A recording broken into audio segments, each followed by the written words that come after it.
នៅក្នុងដំណើរការអភិវឌ្ឍមូលដ្ឋានការផ្ដល់អគ្គិសនីគឺជាហេដ្ឋារចនាសម្ព័ន្ធដ៏សំខាន់មួយដែលជួយលើកកម្ពស់ជីវភាពរស់នៅ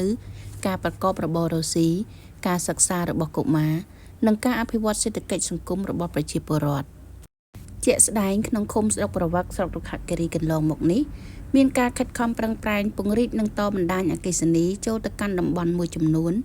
ដូចជាភូមិចំណប់កគីភូមិប្រឡាយ18និងភូមិកោះធំដើម្បីឲ្យប្រជាពលរដ្ឋនៅតំបន់ទាំងនេះមានលទ្ធភាពប្រើប្រាស់អគ្គិសនីបានកាន់តែប្រសើរនិងមានភាពងាយស្រួលក្នុងការរស់នៅនិងប្រកបមុខរបរជាមួយគ្នានេះនៅចំណុចត្រជាក់ចិត្តនៃឃុំព្រៃត្រឡាចក៏មានការខិតខំប្រឹងប្រែងក្នុងការតភ្ជាប់បណ្ដាញអគ្គិសនីដើម្បីឆ្លើយតបនឹងសេចក្តីត្រូវការរបស់ប្រជាពលរដ្ឋដែលកំពុងមានការរីកចម្រើននិងតម្រូវការប្រើប្រាស់ថាមពលកាន់តែច្រើនឡើងមានអគ្គិសនីប្រើប្រាស់មិនមែនត្រឹមតែធ្វើឲ្យផ្ទះប្រជាពលរដ្ឋមានពន្លឺនៅពេលយប់ប៉ុណ្ណោះទេប៉ុន្តែវាក៏ជួយសម្រួលដល់ការសិក្សារបស់កុមារការប្រើប្រាស់ឧបករណ៍បច្ចេកវិទ្យាការបូមទឹកការកែច្នៃផលិតផលកសិកម្មនិងការបង្កើតមុខរបរថ្មីៗនៅតាមមូលដ្ឋានផងដែរទោះជាយ៉ាងណាយើងក៏ទទួលស្គាល់ថានៅតាមតំបន់មួយចំនួនទៀតក្នុងមូលដ្ឋាននៅមានប្រជាពលរដ្ឋដែលមិនទាន់មានបណ្ដាញអគ្គិសនីទៅដល់ឬការតភ្ជាប់នៅមិនទាន់បានគ្រប់គ្រាន់នៅឡើយចំពោះបញ្ហានេះអាជ្ញាធរមូលដ្ឋាននឹងបន្តខិតខំប្រឹងប្រែងសហការជាមួយនឹងស្ថាប័នជំនាញនិងភាគីពាក់ព័ន្ធដើម្បីស្វែងរកដំណោះស្រាយ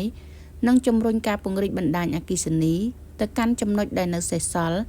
ឲ្យបានកាន់តែទូលំទូលាយនិងឆាប់រហ័សតាមលទ្ធភាពជាក់ស្ដែងនេះគឺជាការបន្តអនុវត្តការយកចិត្តទុកដាក់របស់រាជរដ្ឋាភិបាលក្នុងការកែលម្អហេដ្ឋារចនាសម្ព័ន្ធនិងសេវាសាធារណៈនៅមូលដ្ឋានស្របតាមយុទ្ធសាស្ត្របញ្ចកោណដំណាក់កាលទី1ដែលផ្ដោតលើការលើកកម្ពស់ជីវភាពប្រជាពលរដ្ឋតាមការអភិវឌ្ឍសេដ្ឋកិច្ច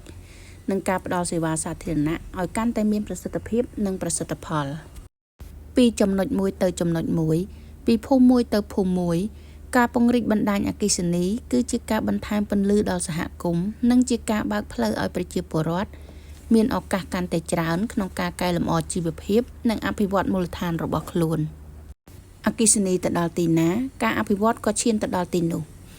យើងនឹងបន្តខិតខំដើម្បីធ្វើឲ្យប្រជាពលរដ្ឋនៅតាមតំបន់ដែលនៅសេសសល់ទទួលបានសេវាអគ្គិសនីកាន់តែទូលំទូលាយស្របតាមតម្រូវការនិងស្ថានភាពជាក់ស្ដែងរបស់មូលដ្ឋាន។